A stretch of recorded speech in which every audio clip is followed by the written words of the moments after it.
తొలి రోజే విపక్షం గొంతు నొక్కారు. నిరసనకు అవకాశం ఇవ్వకుండా పారిపోయారు. సభ జరిగిన తీరు దురదృష్టకరం. ప్రజలను తప్పుదోవ పట్టించేలా రేవంత్ ప్రసాదం, హరీష్ రావు బారాస్ ఎమ్మెల్యేల ధ్వజం. సో తొలి రోజే విపక్షాల గొంతు నొక్కారన్నటువంటిది హరీష్ రావు గారు కూడా అన్నారు. తర్వాత నిరసన తెలిపేందుకు అవకాశం ఇవ్వకుండా పారిపోయారు అన్నారు.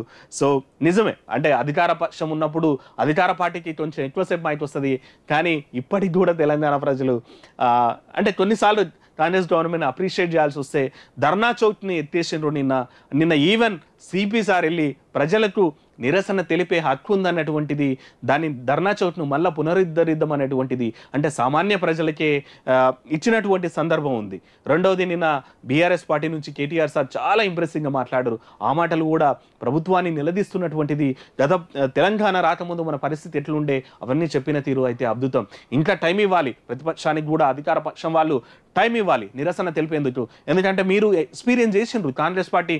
అసలు మీ గొంతులే లేకుండా చేసినటువంటి బీఆర్ఎస్లో మీరు అట్లాంటి పని చేయకుండా, మీరు ఆ పార్టీ ఎమ్మెల్యేలను తీసుకోకుండా, సో ఈరోజు ప్రతిపక్ష పాత్రకు ప్రతిపక్ష హోదా వాళ్ళకి ఇచ్చి ప్రతిపక్షాన్ని ప్రభుత్వాన్ని ప్రశ్నిస్తేనే మీకేం జరుగుతుందో తెలుస్తుంది.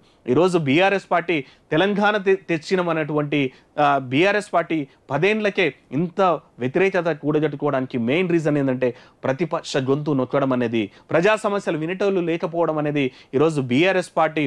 ఎందుకంటే అభివృద్ధి చేసిన ఏదైతే కనిపిస్తోంది, ఈరోజు నీళ్లు తెచ్చిన కొన్ని ఏరియాలో, మాలాంటి వనపర్తి లాంటి ఏరియాలో, లేకుంటే మిగిలిన కొన్ని ఏరియాలో వాటర్ అయితే వచ్చింది, పంటలు బంతా ఉన్నాయి. కానీ అట్లాంటి ప్లేసెస్లో కూడా మీ నాయకులను నమ్మకపోవడానికి ఒక రీజన్ ప్రజా సమస్యలు వినేటోళ్ళు లేకపోవడం, ప్రజలకు దూరం కావడం వల్లనే ఈరోజు బీఆర్ఎస్ పార్టీ ప్రజలకు దూరమైంది.